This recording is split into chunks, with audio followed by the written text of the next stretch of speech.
नमस्कार बच्चों, होली की राम राम, शुभकामनाएं, बधाई, शुभाशीष। आज मैं आपके लिए मॉडल पेपर का दूसरा भाग खंड ब लेके आया हूँ, जिनके प्रश्न हम हल करेंगे। तो पहला प्रश्न है खंडे ब का।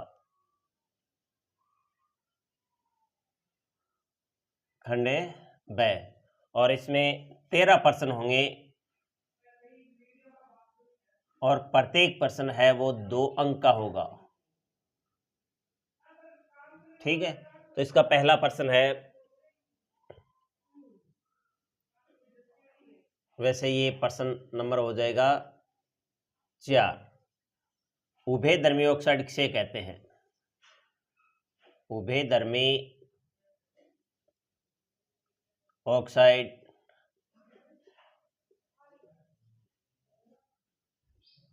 किसे कहते हैं?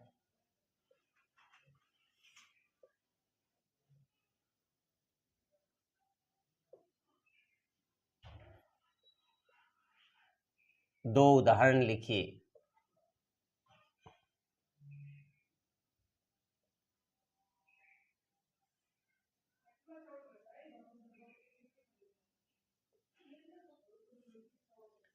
यानी उभयधर्मी ऑक्साइड किसे कहते हैं, आपको 2 उदाहरण पूछे हैं। तो वे धातु ऑक्साइड, वे धातु ऑक्साइड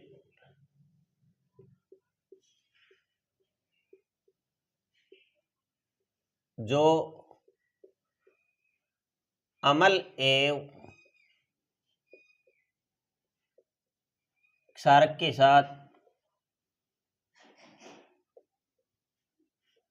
साथ अभिक्रिया कर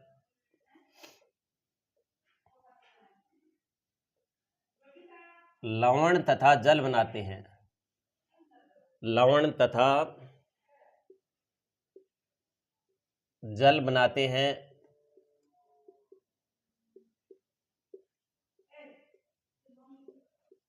उभयधर्मी ऑक्साइड कहलाते हैं।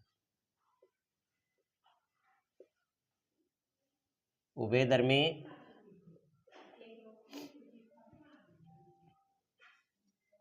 ऑक्साइड कहलाते हैं। उदाहरण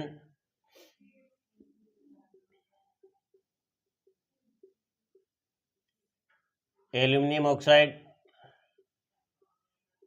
और जिंक ऑक्साइड। तो ये क्या है? ये दोनों ही अम्ल व क्षार के साथ क्रिया करके लवण और जल बनाते हैं, इसलिए इनको क्या कहते हैं? उभयधर्मी ऑक्साइड कहते हैं। यानी कुछ ऑक्साइड होते हैं जो क्षार के समान अभिक्रिया करते हैं और कुछ है वो अम्ल के समान अभिक्रिया करते हैं। तो जो अम्ल के समान व्यवहार करते हैं उन्हें क्या कहते हैं? उन ऑक्साइडों को यानी धात्विक ऑक्साइड कहते हैं। और कुछ ऑक्साइड होते हैं वो क्षार के समान व्यवहार करते हैं, उन्हें अधात्विक ऑक्साइड कहते हैं।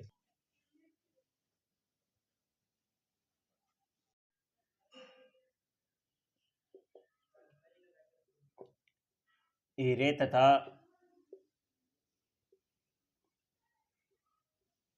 ग्रेफाइट में अंतर लिखिए।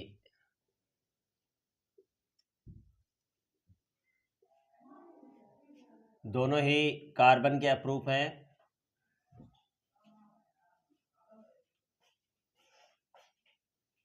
तो हीरा तथा ग्रेफाइट में अंतर पूछा है, कोई आपको एक अंतर लिखना है तो इसमें आप उत्तर लिख सकते हैं कि हीरा, और इधर लिख देंगे आप ग्रेफाइट।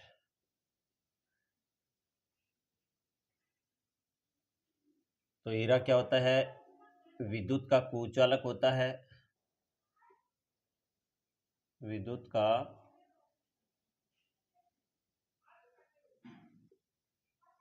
कुचालक होता है और ग्रेफाइट विद्युत का सुचालक होता है।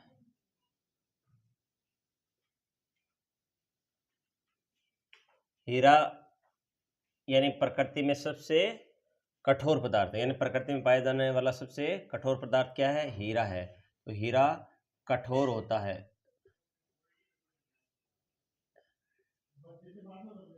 हीरा कठोर होता है, और ग्रेफाइट है वो मुलायम होता है,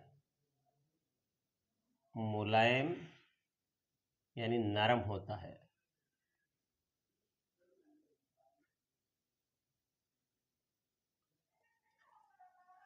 हीरे की संरचना में कोई मुक्त इलेक्ट्रॉन नहीं पाया जाता है, इसलिए हीरा विद्युत का कुचालक होता है, और ग्रेफाइट में एक मुक्त इलेक्ट्रॉन पाया जाता है, इस कारण ग्रेफाइट है वो विद्युत का क्या होता है? सुचालक होता है।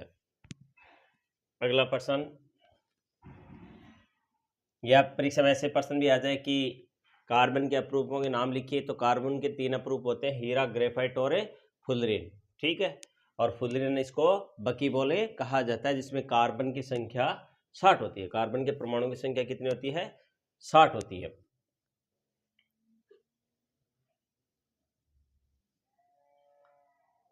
प्रश्न नंबर 6 है, एल्केन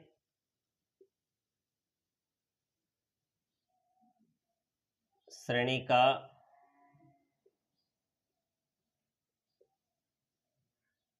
सामान्य सूत्र लिखो।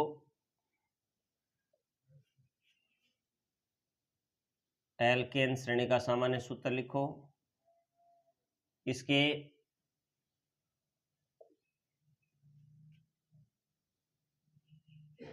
प्रथम सदस्य की इलेक्ट्रॉन बिंदु संरचना बनाइए। इलेक्ट्रॉन बिंदु संरचना बनाइए।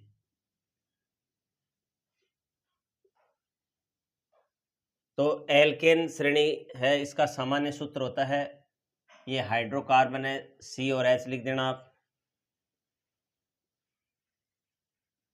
तो यहाँ पर एक एन लिख देना, यहाँ पर 2 एन। ठीक है, एल्केन श्रेणी का तो इसमें कितना हो जाएगा? +2 हो जाएगा। तो एल्केन श्रेणी का सामान्य सूत्र होता है CnH2n + 2 होता है। ठीक है, और एल्कीन का होगा तो केवल हो जाएगा CnH2n, यानी इसमें से -2 हो जाएगा। फिर आगे अगर एल्काइन हो तो CnH2n -2 हो जाएगा, यानी एल्केन का होता है CnH2n + 2, एल्कीन का होता है CnH2n, और एल्काइन का होता है CnH2n - 2। तो ये पूछा गया है कि एल्केन श्रेणी का सामान्य सूत्र लिखो, इसके प्रथम सदस्य की इलेक्ट्रॉन बिंदु संरचना बनाइए। तो यानी n बराबर आप 1 लिखो इसमें, तो C1H2 × 1 + 2, तो C 2 एकम 2 और 2 4, तो CH4 हो गया। तो प्रथम सदस्य क्या इसका? मेथेन है। परीक्षा में ऐसे भी पूछा जा सकता है कि इसके प्रथम सदस्य का नाम व इलेक्ट्रॉन बिंदु संरचना बनाइए। तो प्रथम सदस्य का नाम मेथेन हो गया। अब इसकी इलेक्ट्रॉन बिंदु संरचना बनानी है, तो इस प्रकार आपने एक ये परमाणु लिया कार्बन का, पहले सामान्य संरचना बना लो आप। तो कार्बन की संयोजकता 4 होती है और हाइड्रोजन की 1 होती है, तो एक एक H लगा दो। तो ये तो इसकी संरचना हो गई, क्या हो गई? यानी ये इसका संरचना सूत्र हो गया। ठीक है, यानी मेथेन का संरचना सूत्र। अब कोई भी एक बंध बनता है तो वो 2 इलेक्ट्रॉन की साझेदारी से बनता है। तो इसमें जैसे इधर है, आपने जैसे डॉट दर्शा दिया तो इधर हाइड्रोजन वाला है, इसको आप क्रॉस दर्शा सकते हैं। इधर जैसे डॉट और इधर हाइड्रोजन का क्रॉस, हाइड्रोजन का इलेक्ट्रॉन क्रॉस के द्वारा, कार्बन का डॉट के द्वारा, कार्बन का डॉट के द्वारा और क्रॉस के द्वारा। तो इस प्रकार यानी कार्बन के पास 4 इलेक्ट्रॉन है, संयोजी इलेक्ट्रॉन वो 4 दर्शा देंगे, और इसके साथ कौन जुड़ेगा? हाइड्रोजन जुड़ेगा। कौन जुड़ेगा? हाइड्रोजन, हाइड्रोजन जुड़ेगा, और ये हाइड्रोजन 4 H।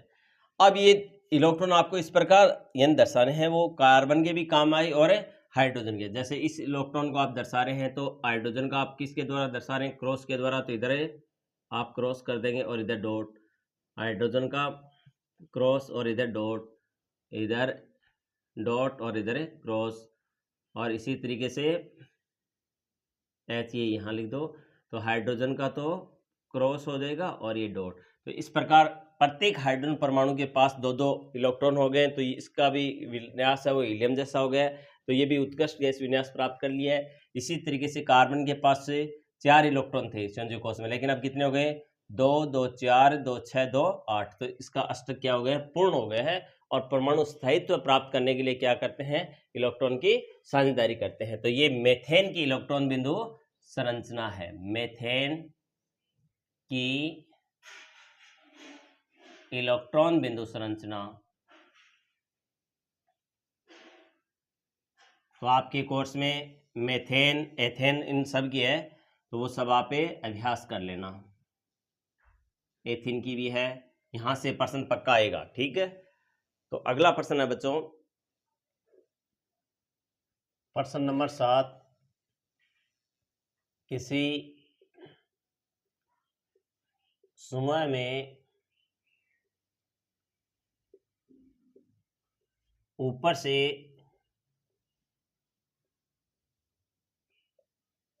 नीचे जाने पर परमाणु के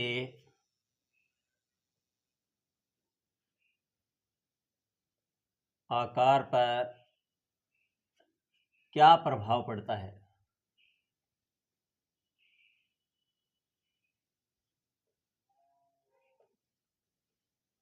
क्या प्रभाव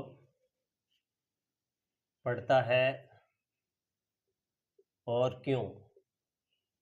यानी आवर्त सारणी की बात कर रहा है कि आवर्त सारणी में किसी समूह में ऊपर से नीचे जाने पर परमाणु के आकार पर क्या प्रभाव पड़ता है। आवर्त सारणी में 7 आवर्त हैं और 18 समूह हैं। तो जैसे किसी भी समूह में ऊपर से नीचे की तरफ जा रहे हैं तो परमाणु के आकार पर क्या प्रभाव पड़ता है। तो इसका उत्तर रहेगा बच्चों, किसी भी समूह में ऊपर से नीचे जाने में परमाणु का आकार बढ़ता है। तो किसी समूह में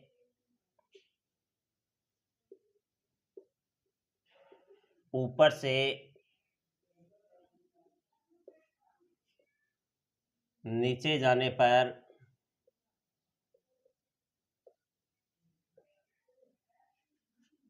परमाणु का आकार बढ़ता है, यानी परमाणु त्रिज्या बढ़ती है, परमाणु का आकार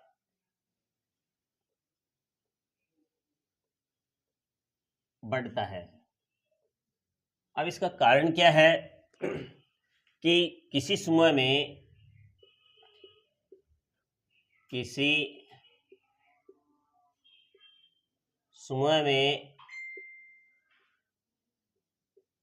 ऊपर से नीचे जाने पर कोषों की संख्या बढ़ती है, कोषों की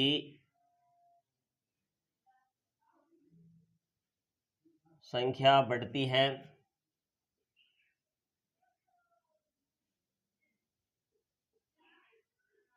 जिससे यानी परिवार बड़ा हुआ तो परिवार के मुखिया का क्या होगा, पावर कम हो जाएगा, वही बात है। तो किसी समूह में ऊपर से नीचे जाने पर कोषों की संख्या बढ़ती है, जिससे नाभिक के आवेश का मान घटता है, जिससे नाभिक के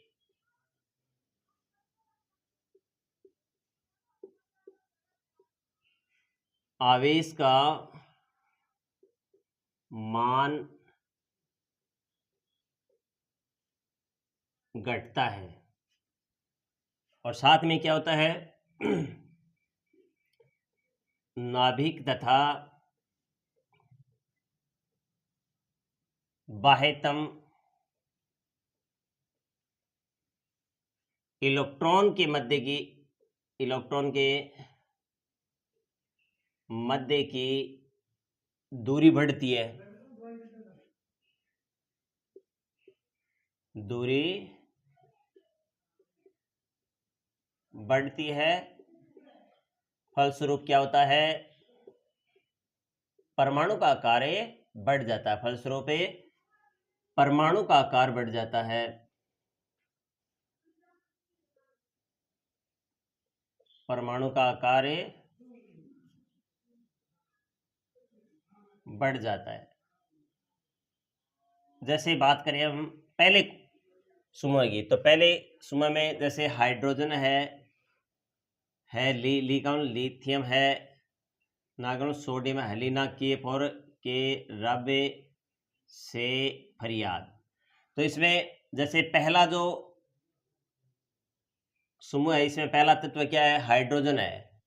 तो हाइड्रोजन में केवल एक इलेक्ट्रॉन है और एक इलेक्ट्रॉन आपने दर्शा दिया, और कोषों की संख्या केवल एक है। जो दूसरे ऊपर से नीचे जा रहे हैं, तो लिथियम की बात करेंगे तो पहले कोष में 2 इलेक्ट्रॉन, दूसरे कोष में एक इलेक्ट्रॉन और हो गया, यानी एक कोष और बढ़ गया। फिर सोडियम की बात करें तो पहले कोष में 2 इलेक्ट्रॉन, दूसरे में 8 भर सकते हैं आप, 8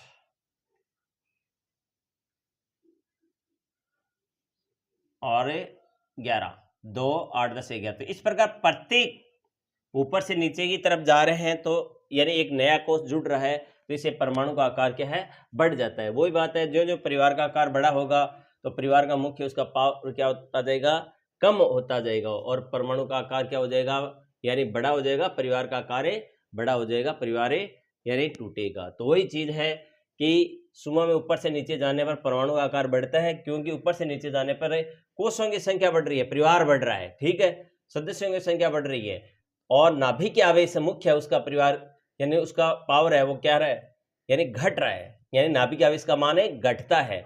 और जब किसी चीज का पावर घटता है तभी क्या होता है, विखंडन होता है। तो इसी कारण क्या है, यानी परमाणु का आकार बढ़ता है। अगला प्रश्न, स्थानांतरण से आप क्या समझते हैं? स्थानांतरण से आप क्या समझते हैं?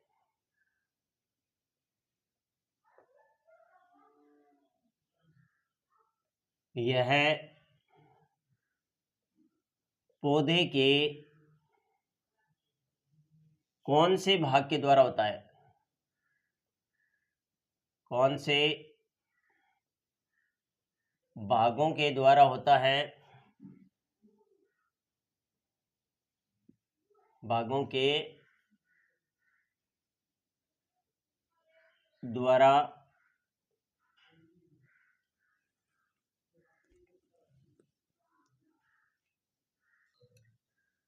द्वारा होता है, तथा किन किन पदार्थों का परिवहन होता है, तथा किन किन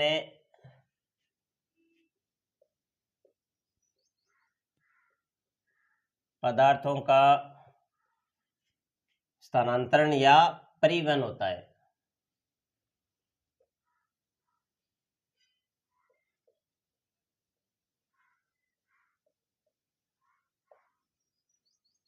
तो जो प्रकाश संश्लेषण की क्रिया होती है, तो विलेय उत्पादों का जो वहन है वो क्या कहलाता है, स्थानांतरण कहलाता है। तो प्रकाश संश्लेषण के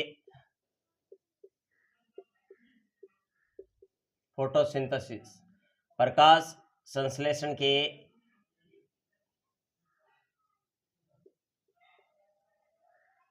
विलेय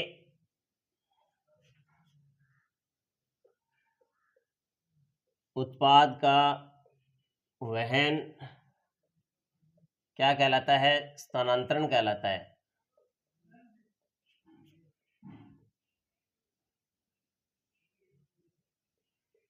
स्थानांतरण कहलाता है।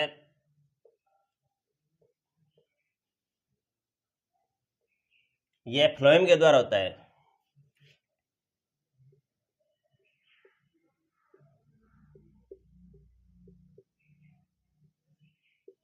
यह फ्लोएम के द्वारा होता है। और किन किन पदार्थ, तो पदार्थ हो गए यानी पत्तियों द्वारा बनाया गया भोजन, पत्तियों द्वारा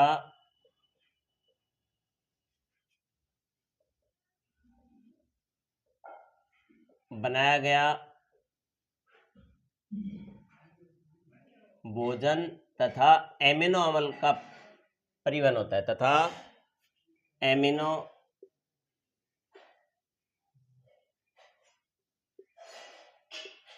अम्ल का परिवहन होता है।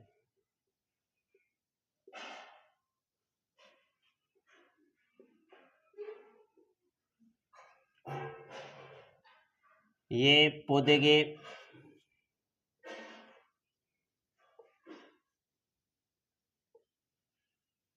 प्रत्येक भाग तक पहुंचते हैं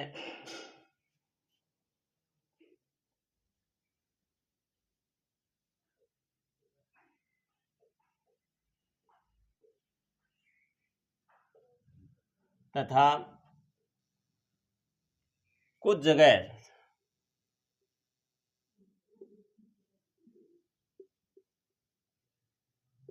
जैसे जड़, तना आदि में भी संग्रहित हो जाते हैं,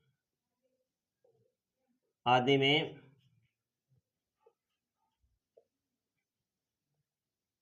संग्रहित हो जाते हैं।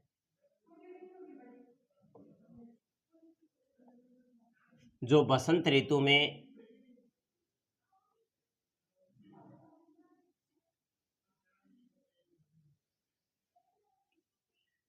कॉम्प्लो के रूप में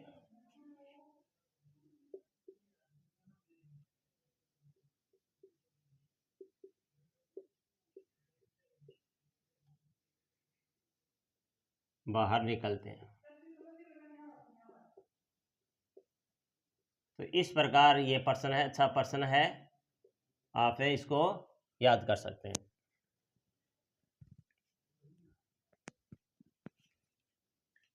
अगला प्रश्न, प्लेनेरिया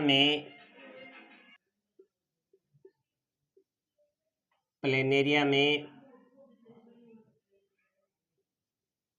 पुनरुद्ध भवन को समझाइए।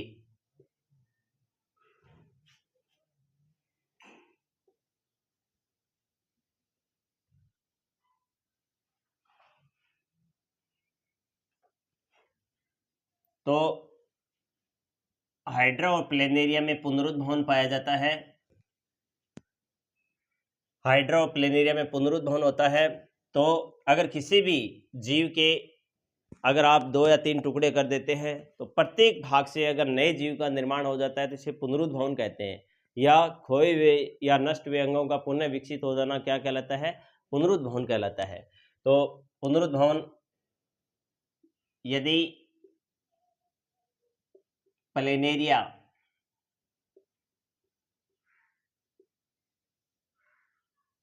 के 2 या 3 टुकड़े कर दिया जाए, टुकड़े कर दिए जाए तो प्रत्येक भाग से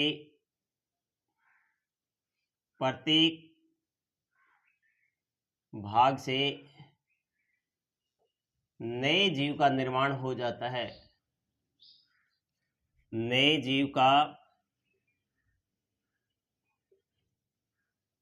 निर्माण हो जाता है।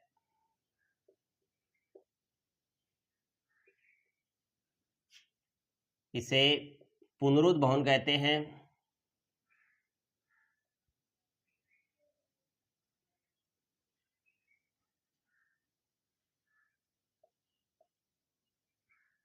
यह जनन के समान नहीं है।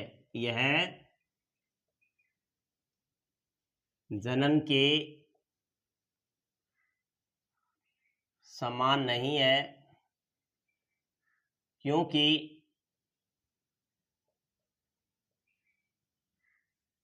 इसमें कायिक भाग से नए जीव का निर्माण हो रहा है। क्योंकि इसमें कायिक भाग से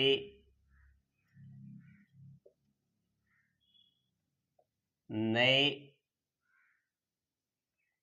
जीव का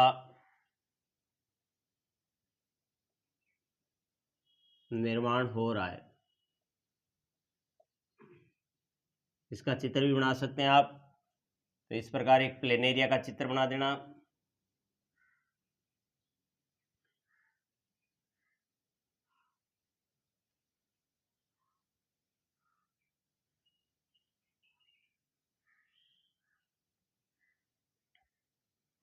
फिर आप इसके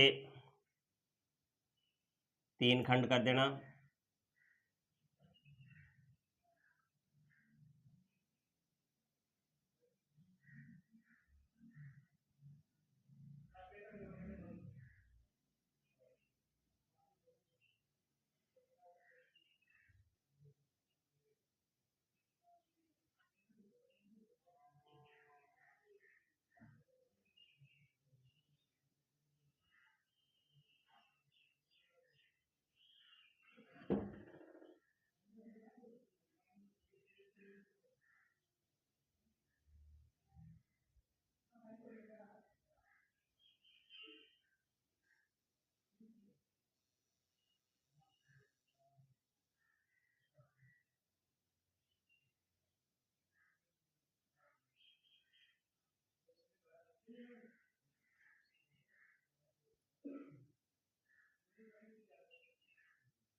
तो इस प्रकार ये प्लेनेरिया में जनन है वो आप दिखा सकते हैं।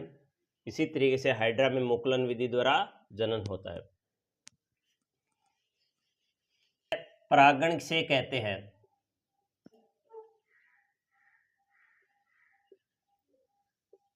परागण किसे कहते हैं?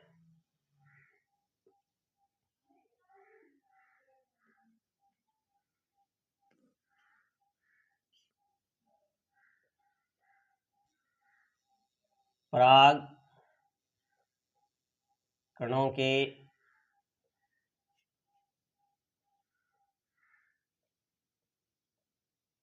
अंकुरण को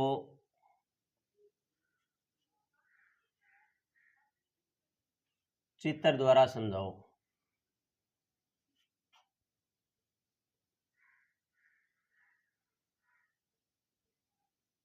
अच्छा प्रश्न है बच्चों।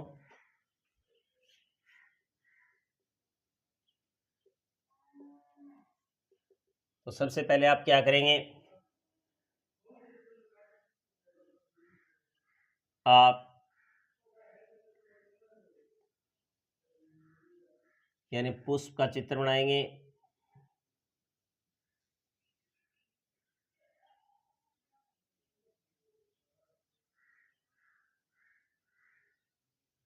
अब आप क्या करेंगे इसमें?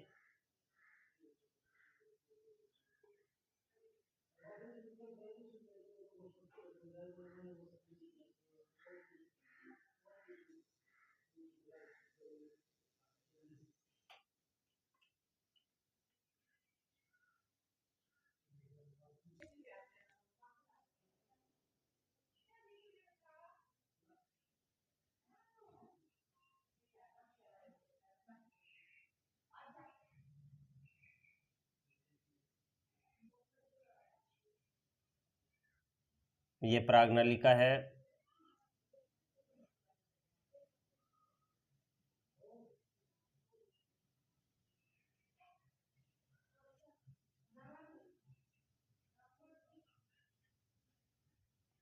तो इस प्रकार आप क्या करेंगे? इसमें नाम लिख देंगे। जैसे ये वर्तिकाग्र हो गया,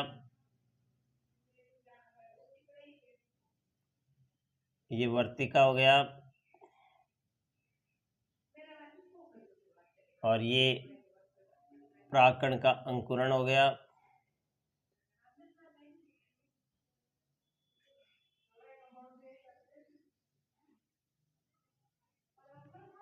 यानी नर युग्मक है ये क्या है? नर युग्मक। और ये हो जाएगा मादा युग्मक।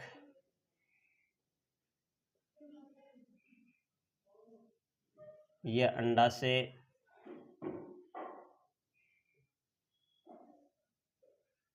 और ये हो गई प्राग्नलिका। वर्तिकागर, वर्तिका और अंडा से तीनों मिलकर क्या बनाते? स्त्री केसर।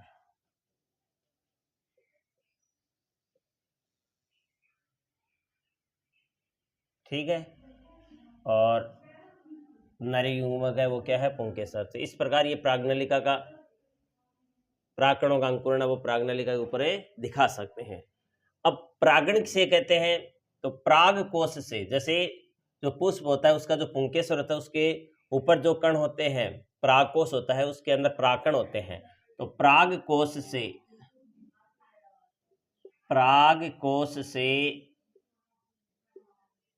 परागकणों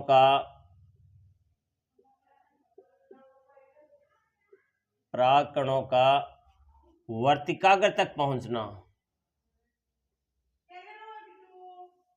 परागकोश से परागकणों का वर्तिकाग्र तक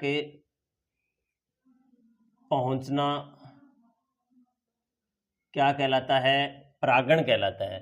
और परागण दो प्रकार का होता है, स्वपरागण और परपरागण। परागण जब एक पुष्प के परागकण, जब एक पुष्प के परागकण उसी पुष्प की वर्तिकाग्र तक पहुंचते हैं, उसी पुष्प की वर्तिकाग्र तक पहुंचते हैं, वर्तिकाग्र तक पहुंचते हैं, तो इसे स्वपरागण कहते हैं। ठीक है। और परपरागण में क्या होता है? दूसरा पौधा भी हो सकता है या एक पुष्प के, यानी जब एक पुष्प के परागकण दूसरे पुष्प की वर्तिकाग्र तक पहुंचते हैं, वर्तिकाग्र तक पहुंचते हैं।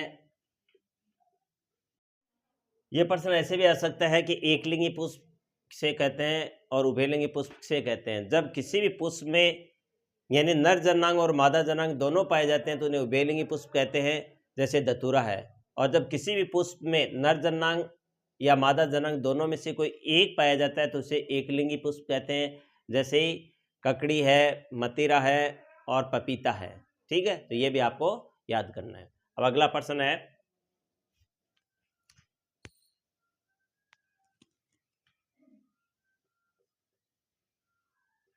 अवतल दर्पण के उपयोग लिखिए। अवतल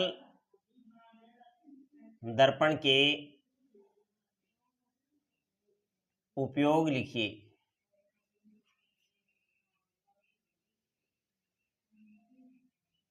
तो अच्छा प्रश्न है। तो सबसे पहली बात है आपको अवतल दर्पण का चित्र बनाना आना चाहिए। तो अवतल दर्पण का मतलब ऐसा दर्पण जिसमें अंदर की ओर धंसा हुआ भाग क्या करता है? परावर्तक के रूप में कार्य करता है, अवतल दर्पण कहलाता है। तो इसमें जैसे प्रकाश की किरण आएगी अनंत से और फोकस ऐप से होकर गुजरेगी, अनंत से प्रकाश की किरण आएगी, फोकस ऐप से होकर गुजरेगी। तो ऐसा दर्पण जिसमें अंदर की ओर धंसा हुआ भाग क्या करता है? परावर्तक के रूप में कार्य करता है, अवतल दर्पण कहलाता है। जिसमें जो बाहर की ओर जो भाग होगा, उभरा हुआ भाग, उस पर पॉलिश होगी। ठीक है, तो ये अवतल दर्पण है। तो अवतल दर्पण का उपयोग पूछा है तो इसमें पहला तो हो गया यानी टॉर्च में और वाहनों के अगर दीपों में हेडलाइट होती है, अगर दीपों में समांतर किरण पुंज प्राप्त करने में इसका उपयोग होता है। समांतर किरण पुंज प्राप्त करने में, किरण पुंज प्राप्त करने में पहला उपयोग हो गया, यानी इनका जो वाहनों के अगर दीप होते हैं उनमें समांतर किरण पुंज प्राप्त करने में इसका उपयोग होता है। दूसरा, यानी दो दंत चिकित्सक होते हैं, दंत चिकित्सक दांतों का बड़ा प्रतिबिंब प्राप्त करने के लिए, दंत चिकित्सक दांतों का बड़ा प्रतिबिंब प्राप्त करने के लिए इसका उपयोग करते हैं।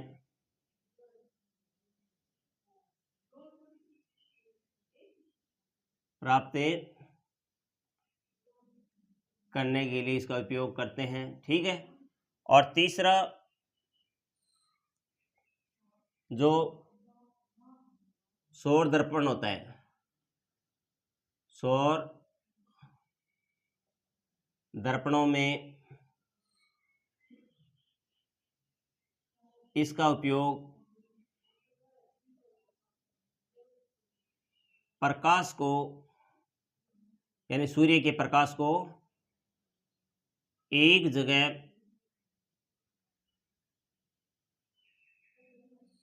केंद्रित करने के लिए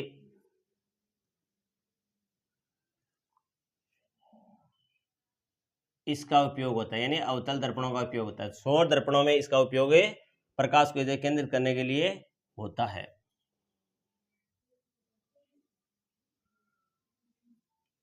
और जो सेविंग की दुकानें होती हैं, कटिंग की दुकानें होती हैं, उसमें भी इसका उपयोग होता है।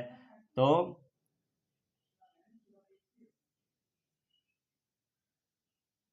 सेविंग की दुकानों में, तो ये 4 उपयोग आपको याद रखने हैं।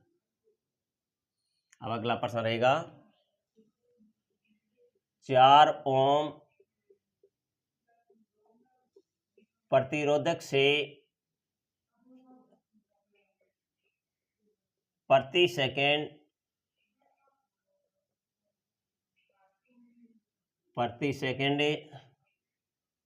100 जूल उष्मा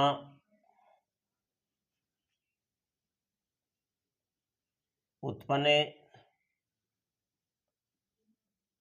हो रही है। प्रतिरोधक के सिरों पर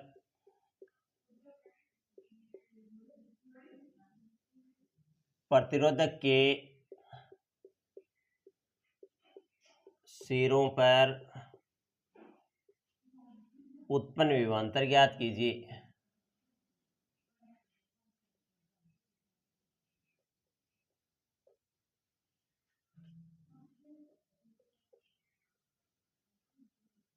अच्छा प्रश्न है बच्चों। तो कोई भी सवाल हो, चाहे गणित का हो, चाहे विज्ञान का कोई न्यूमेरिकल हो, तो सबसे पहले आपको जो दी हुई चीज़ें हैं वो क्लियर लिख देनी चाहिए। फिर दूसरी बात, क्या चीज़ आपको ज्ञात करनी है। फिर तीसरी बात कि कौन सा सूत्र है वो प्रयुक्त होगा। तो आपके सामने कोई भी समस्या है वो बड़ी नहीं होगी। तो सबसे पहले क्या करेंगे, किसी 4 ओम प्रतिरोधक से, तो यानी R बराबर कितना, तो इसमें दिए गए बच्चों R बराबर 4 ओम प्रति सेकंड, यानी T बराबर 1 सेकंड, 100 जूल उष्मा, उत्पन्न उष्मा H बराबर 100 जूल।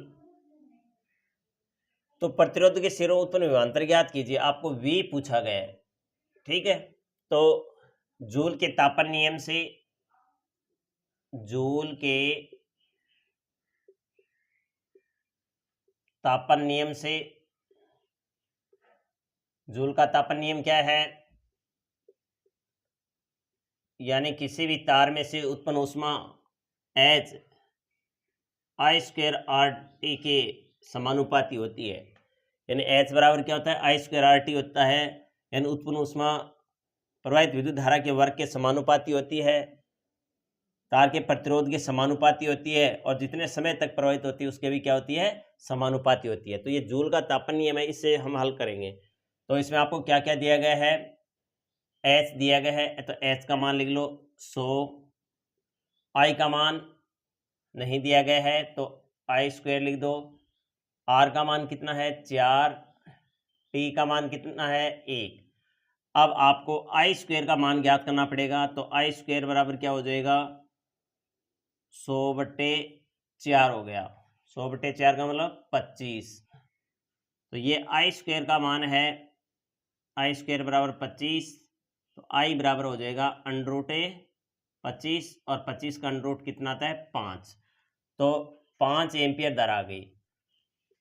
अब आपके पास क्या क्या है, आर है, आर कितना है 4 ओम, आई कितना है 5 एम्पियर, आर है 4 ओम, आई आ गया आपके पास 5 और वी आपको पूछा गया है। अब ओम के नियम से लिख दो, वी बराबर है आई आर, ओम के नियम से,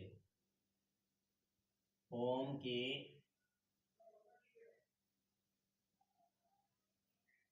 नियम से। तो V ज्ञात करेंगे तो V बराबर आई आ रहा है, तो V बराबर आई का मान आपके पास है 5, R का मान है 4, तो क्या आ जाएगा 20 वोल्ट आ जाएगा। ठीक है, तो तार के सिरों पर उत्पन्न विभवांतर का मान कितना होगा 20 वोल्ट होगा। यानी विभवांतर का मात्रक क्या होता है, वोल्ट होता है, प्रतिरोध का मात्रक है ओम होता है और विद्युत धारा का मात्रक क्या होता है, एम्पियर होता है। अब अगला प्रश्न है, कारण स्पष्ट कीजिए, कारण स्पष्ट कीजिए। इसमें ए है विद्युत बल्ब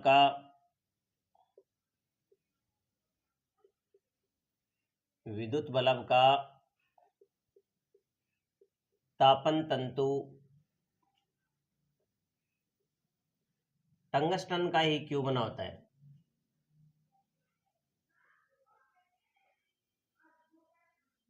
टंगस्टन का ही क्यों बना होता है।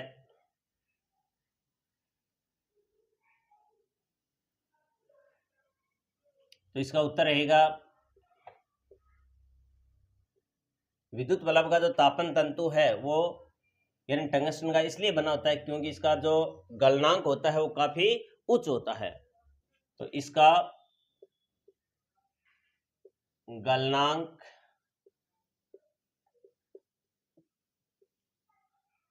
3380 डिग्री सेंटीग्रेड होता है,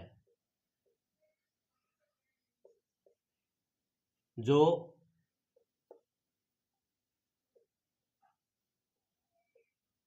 उच्च ताप को सहन कर सकता है।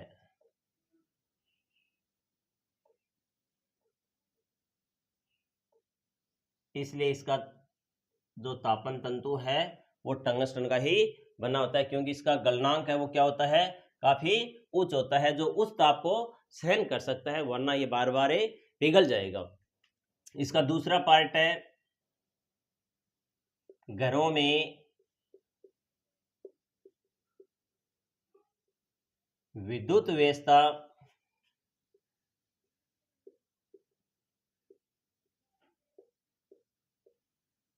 समांतर क्रम या पार्श्व क्रम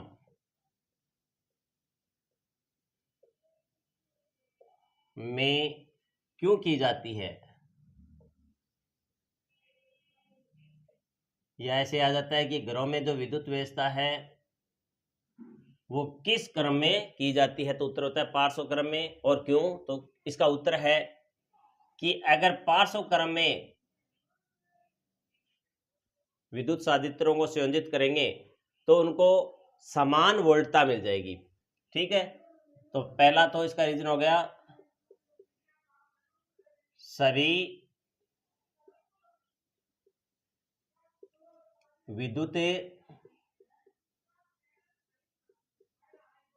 विद्युत साधित्रों को समान वोल्टता मिलती है, समान वोल्टता मिलती है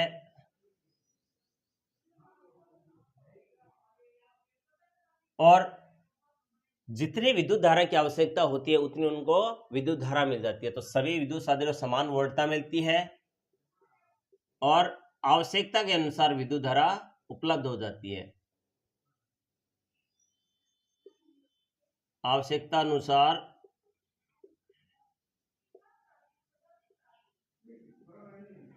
विद्युत धारा उपलब्ध हो जाती है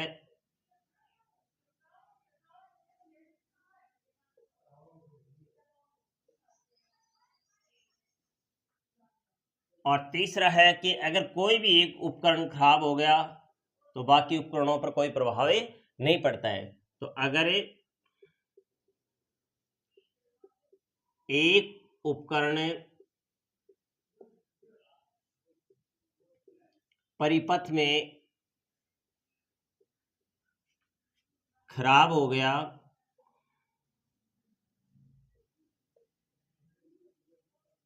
तो बाकी उपकरणों पर कोई प्रभाव नहीं पड़ता है, बाकी इंस्ट्रूमेंट होते हैं उन पर कोई प्रभाव नहीं पड़ता है, उपकरणों पर कोई प्रभाव नहीं पड़ता है। अच्छा प्रश्न है, ये आपको याद रखना है, ठीक है। अगला प्रश्न है,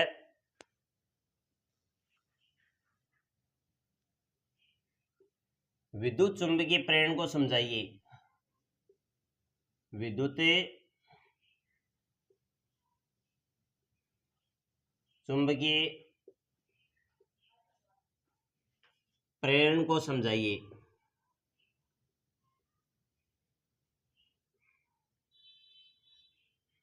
तो विद्युत चुंबकीय प्रेरण है वो एक देखा देखी है। जिस प्रकार कक्षा में दो बच्चे बदमाशी करते हैं तो अन्य बच्चे भी बदमाशी करना शुरू कर देते हैं, या दो बच्चे अगर पढ़ते हैं तो अन्य बच्चे भी पढ़ना शुरू कर देते हैं, तो वही चीज है। तो जिस प्रकार एक है, यह है चुंबक और दूसरी साइड में है एक कुंडली,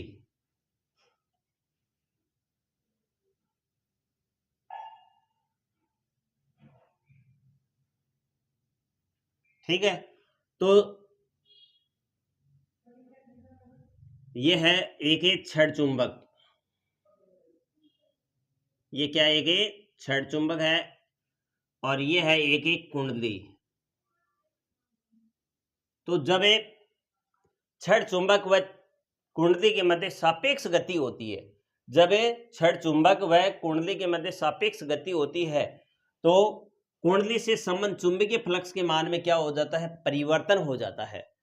और जब कुंडली से संबंध चुंबकीय फ्लक्स के मान में परिवर्तन होगा तो इसमें प्रेरित धारा बहेगी और इस धारा को कहते हैं प्रेरित धारा, और उत्पन्न बल को बोलते हैं प्रेरित विद्युत वाहक बल, और इस घटना को बोलते हैं विद्युत चुंबकीय प्रेरण। तो इसको इस प्रकार लिख सकते हैं भाषा रूप में, जब कुंडली एवं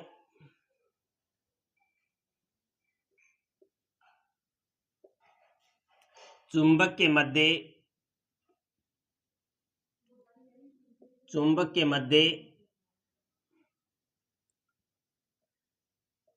सापेक्ष गति होती है तो कुंडली से संबद्ध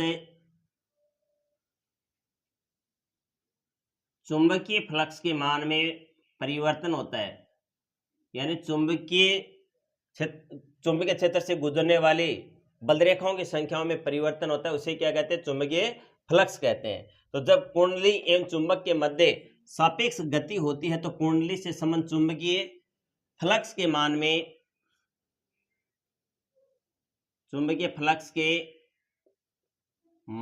में लगातार परिवर्तन होता है, परिवर्तन होता है। इससे कुंडली में धारा बहनी शुरू हो जाती है, धारा बहनी शुरू हो जाती है।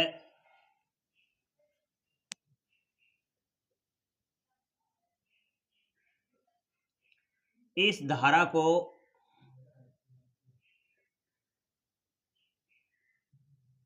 प्रेरित धारा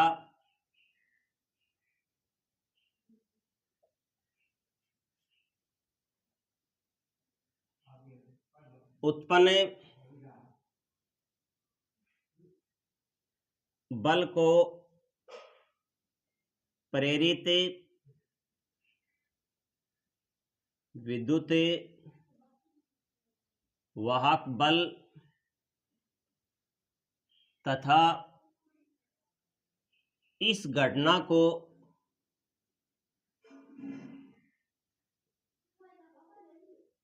विद्युत चुंबकीय प्रेरण कहते हैं।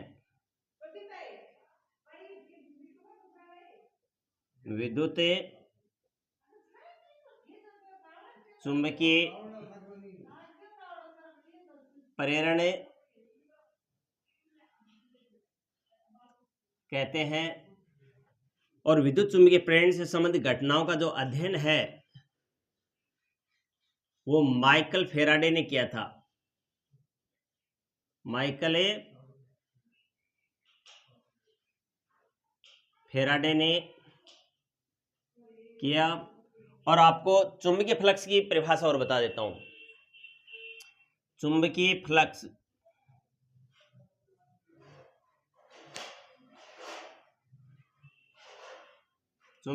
की परिभाषा ये होती है, किसी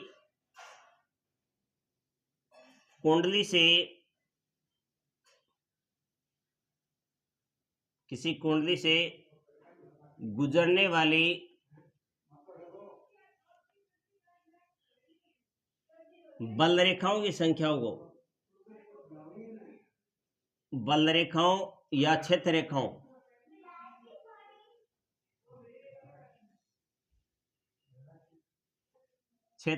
की संख्या को क्या कहते हैं?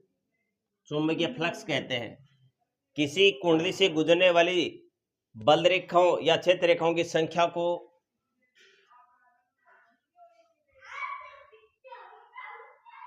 चुंबकीय फ्लक्स कहते हैं। इसका मात्रक वेबर होता है। इसका मात्रक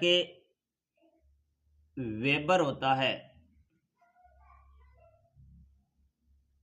अगला प्रश्न है विद्युत धारावाही वर्ताकार पास के कारण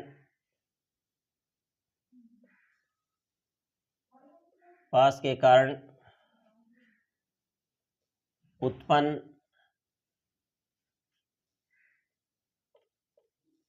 क्षेत्र रेखाओं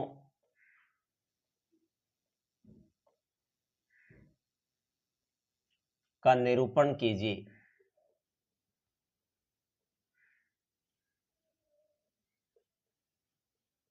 या किसी विद्युत धारावाही वर्ताकार पास के कारण उत्पन्न चुंबकीय क्षेत्र रेखाओं को समझाइए।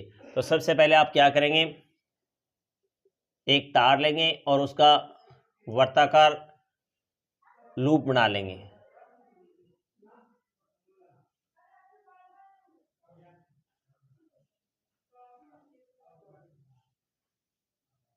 इस प्रकार एक वर्ताकार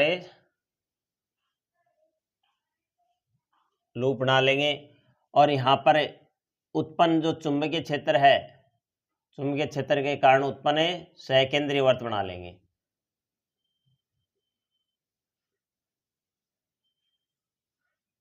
और अगर केंद्र पर जाएंगे तो जो सकेंद्रीय वर्त हैं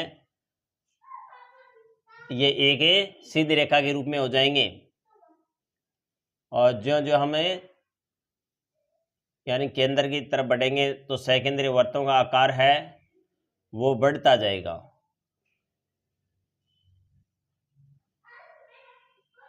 और जो चुंबकीय बल रेखाएं वो एन से निकलती हैं और एस पर पहुंचती हैं।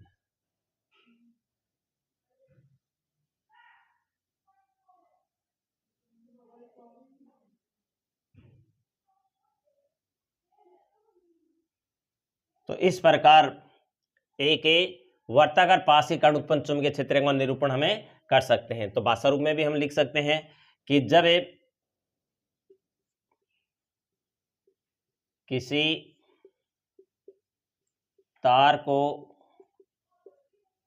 एक वर्ताकार लूप में बदल देते हैं तो प्रत्येक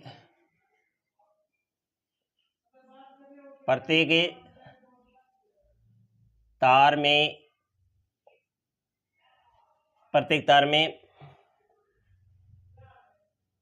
प्रवाहित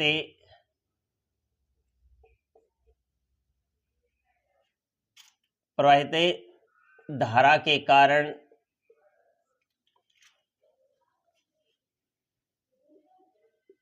उत्पन्न चुंबकीय क्षेत्र का मान मिलकर एन फेरों के साथ जुड़कर या गुणा होकर के कुल चुंबकीय क्षेत्र का निर्माण होगा। कुल चुंबकीय क्षेत्र का निर्माण होगा।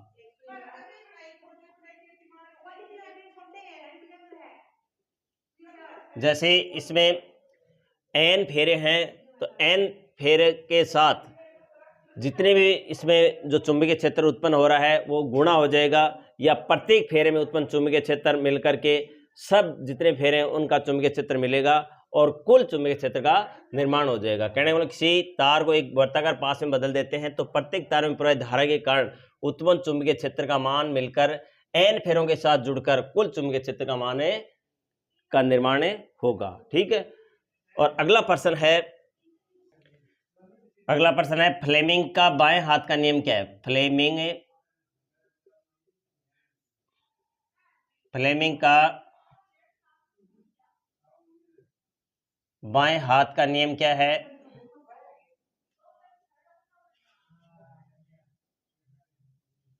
बाएं हाथ का नियम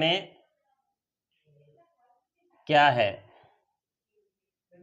तो यदि हम अपने बाएं हाथ की तर्जनी अंगुली और मध्यमा और अंगूठा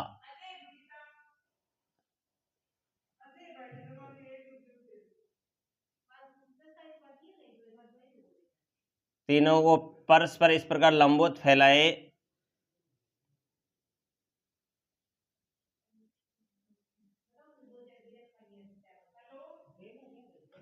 यानी तीनों के बीच में कितने डिग्री का कोण होना चाहिए। 90 डिग्री का कोण होना चाहिए। तो यदि इस नियम के अनुसार बाएं हाथ की तर्जनी मध्यमा तथा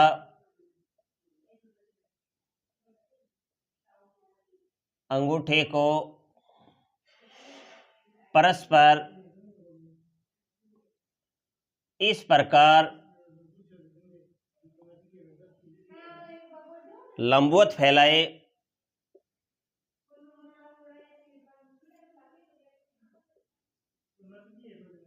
फैलाए कि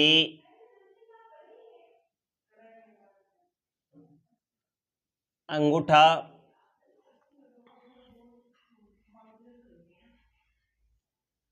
चालक की गति या बल की दिशा को बताए।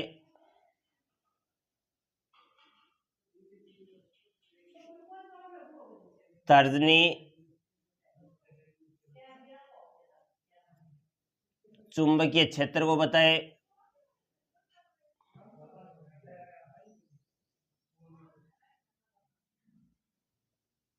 तो मध्यमा धारा की दिशा को बताएगी। मध्यमा धारा की दिशा को बताएगी। कहने का मतलब है कि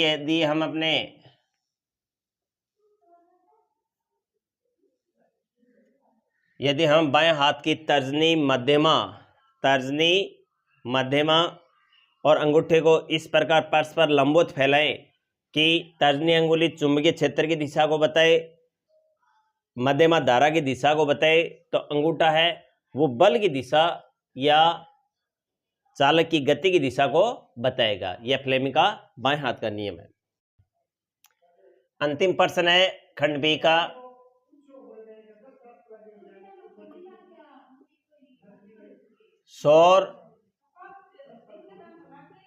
सौर सेल बनाने में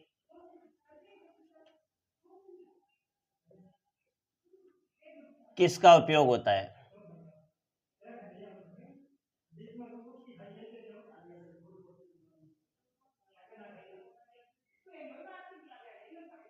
तो सौर सेल बनाने में बच्चों सिलिकॉन का उपयोग होता है। अच्छा प्रश्न है। पहला खंड है यानी 16वां प्रश्न, उसका पहला भाग है, तो इसका उत्तर हो जाएगा सिलिकॉन या सिलिकॉन, ऐसा ही प्रतीक होता है। अगर ये प्रश्न इसी प्रकार इसका दूसरा भाग आ सकता है कि सौर पैनल बनाने में किसका उपयोग किया जाता है? सौर पैनल बनाने में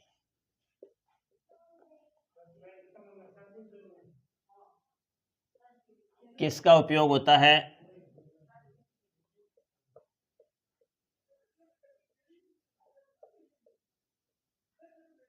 तो सौर सेलों को जब आपस में जोड़ दिया जाता है तो जो आकृति बनती है इसे बोलते हैं सौर पैनल। तो सौर पैनल बनाने में सिल्वर धातु का उपयोग किया जाता है। तो इसका उत्तर रहेगा सिल्वर, प्रतीक होता है एजी, यानी सिल्वर बोले या चांदी, क्योंकि चांदी है वो विद्युत की सबसे अच्छी चालक धातु होती है, इसलिए इसका उपयोग किया जाता है। तो सौर पैनल बनाने में चांदी का उपयोग किया जाता है, इसके कारण इसकी लागत है वो भी थोड़ी बढ़ जाती है। तो आज का अपना वीडियो बच्चों कैसा लगा आपको? चैनल को आप सब्सक्राइब जरूर करना और लाइक करना, शेयर करना, और जो भी समस्याएं आपके सामने आ रही हैं उसको आप कमेंट करके मेरे को जरूर बताना, और अपने अन्य साथियों तक भी वीडियो को जरूर आप शेयर कीजिए। ज़्यादा से ज़्यादा आप सब्सक्राइब कीजिए। कहीं कोई समस्या आए तो आप मेरे को कमेंट करके जरूर बताएं। ठीक है, धन्यवाद।